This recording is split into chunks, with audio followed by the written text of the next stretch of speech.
Moi, j'ai 25 ans, je viens de terminer mon cours de droit. J'ai plaidé devant un arbitre qui s'appelle André Thibodeau, qui par hasard a été le directeur du SCFP au Québec à la fin des années 60. Alors, lui, il a comme mandat de trouver un permanent syndical pour s'occuper des cols bleus de Québec, le local 1638, parce que le permanent qui s'en occupait a eu un accident d'automobile très grave et puis il ne peut plus faire ça. Alors, puis il y a un directeur adjoint de Montréal qui continue la négociation qui vient de commencer. Alors, ce directeur adjoint-là, il a hâte de revenir à Montréal à temps plein. Puis là, c'est moi qui est embauché.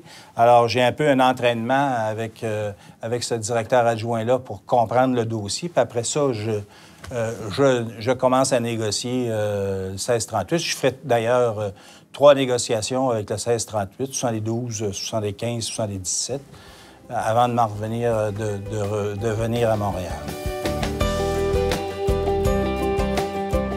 Le syndicalisme des années 70, c'est valorisant parce que, oui, il y a des grosses batailles. Puis ça commence évidemment durement avec le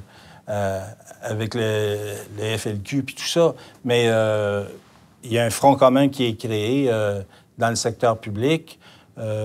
C'est la première fois que ça se fait. Les centrales syndicales, malgré la rivalité qu'il y a entre eux autres, réussissent à se parler puis réussissent à faire en sorte qu'ils puissent négocier, ensemble. Il y a des augmentations de salaire qui sont pas tellement bonnes en 72, mais qui vont, dans le fond, c'est reporté.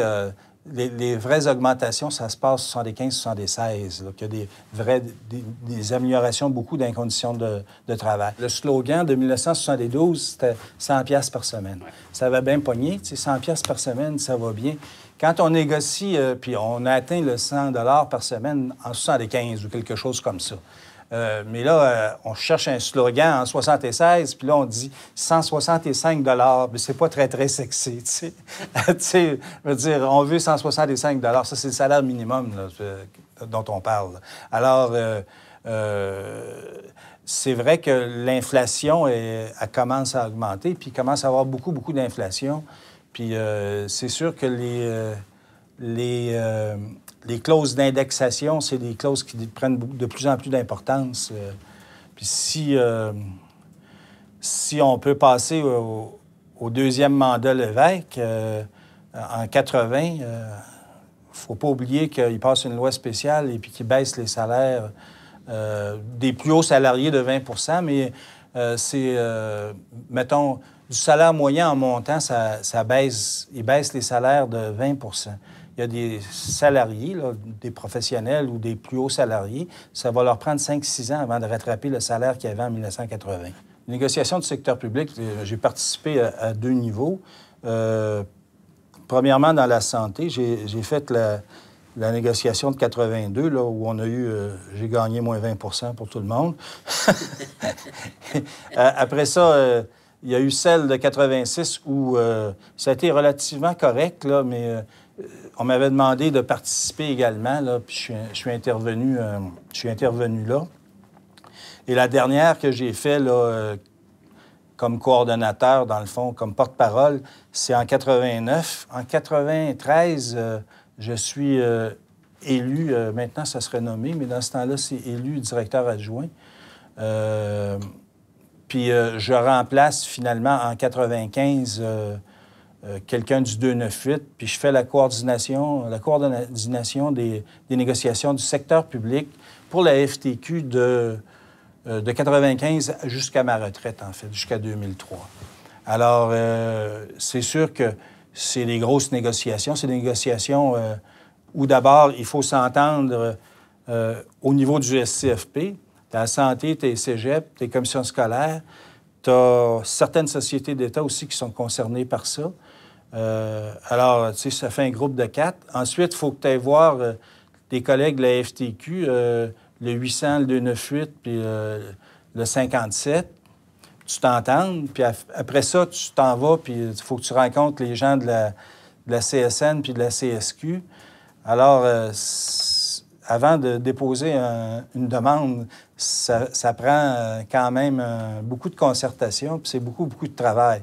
Souvent, on travaillait une semaine pour préparer une affaire, puis on rencontrait le gouvernement, ça durait 10 minutes, puis il disait « Non, il n'y a pas question, merci, bonjour, on s'en va ». C'est sûr que ça n'a pas toujours été facile au niveau salaire, parce que le gouvernement, c'est le gouvernement, puis tout ça, mais on a fait progresser bien des choses, que ce soit des congés de maternité, que ce soit les affaires de conjoints de même sexe. En fait, beaucoup de choses sociales dont on a mis sur pied, là, puis amélioration aussi des congés de maladie, puis tout ça, là. Il y a eu vraiment des protections importantes qui ont été établies. Sur le dossier de l'organisation du travail, il y a eu une grosse mode c'est dans les années 80, là, puis, tu sais, on voit ça encore, le ministre de la Santé, il parle de la méthode Toyota, là. Bon, effectivement, en théorie, le dossier de l'organisation du travail, c'est parfait. Tu réunis les gens, puis tu leur dis quelle façon qu'on devrait faire, puis, tu sais, pour améliorer les choses, améliorer le service, améliorer la qualité, améliorer la productivité, puis tu parles avec les gens, puis tu as des systèmes où les gens, ils sont libres de s'exprimer, puis tout ça. Ça prend du temps, puis tout ça. Mais c'est sûr que ça fonctionne. Mais dans le fin fond, on s'est rapidement aperçu que tout ce que les employeurs voulaient dans ça, c'était où est-ce qu'on pourrait couper, tu sais, réunissez-vous, puis dites-nous où est-ce qu'on peut couper, tu sais. Ça fait que, à un moment donné, ça a arrêté de fonctionner parce que les gens n'étaient pas sincères dans leur désir d'améliorer les systèmes de productivité et tout ça. Je dis pas qu'il n'y a pas eu des succès à des endroits, mais à la plupart des places, ce qu'on essayait de faire, c'est de trouver des moyens pour couper du personnel, etc. Alors, évidemment, tu réunis... Tu sais, des gens ne sont pas fous, là, tu sais, ne réunis pas autour d'une table pour savoir... tu sais, ils comprennent à un moment donné qui va se couper, tu sais. Alors, ça, rapidement, là, c'est une mode qui a facilement, là, qui est disparue. Là. On n'en parle plus beaucoup de ça, là, tu sais. Le service de recherche au SCFP, ça a été mis sur pied d'abord par Michel Grant, qui était un permanent qui était un employé, lui, du SCFP Québec et non pas du SCFP. C'était longtemps le seul employé du SCFP Québec. Et puis, lui, il quitte à un moment donné, puis il s'en va comme professeur à l'UQAM. Et moi, je prends sa place au service de recherche. Ça commence par pratiquement un garde-robe, puis à mesure qu'on déménage puis qu'on change d'édifice, ça agrandit et ça devient de plus en plus considérable. Maintenant, c'est quelque chose de vraiment très bien organisé puis très professionnel. Mais au départ, c'était vraiment comme un petit garde-robe sans fenêtre. Et puis, on avait les collections qu'on avait. Puis on a au fur et à mesure enrichi ça des documents qu'on pouvait, là. Puis aujourd'hui, c'est vraiment quelque chose qui est très considérable puis qui est très, très utilisé. Je me souviens, dans les années 80, on a eu les premiers systèmes informatiques. Bon, les courriels arrivent vers 84, 85. Là, on a des petits... Moi, je me souviens, j'ai un petit Toshiba, là, je suis content. J'ai un Toshiba 64, je pense, en tout cas. C'est quelque chose de super puissant à ce moment-là. Puis on établit le premier réseau, un réseau de communication, ça s'appelle Résoli. Il y a les courriels, mais il y a aussi un genre de babillard.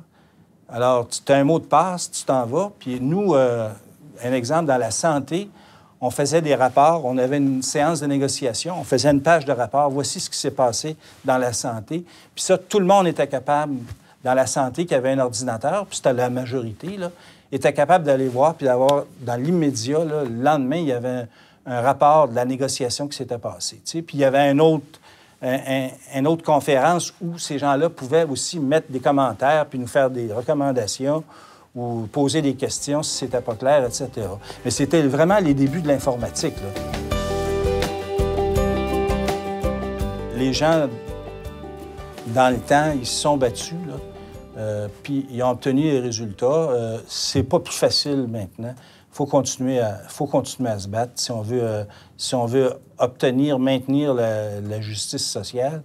S'il y a quelque chose, c'est encore plus nécessaire aujourd'hui parce que je regarde le gouvernement puis tout ça, là, c'est pas nécessairement très, très jojo comme protection des droits des travailleurs. Là. Quand je regarde le gouvernement fédéral qui passe une loi dès qu'il y a un groupe qui s'en va en grève, mais que AVO, là, ça ferme, il y a 3000 personnes, puis c'est juste l'entreprise privée, pas de problème. Mais quand on fait la grève, c'est pas juste l'entreprise privée, pas de problème, il faut les aider absolument.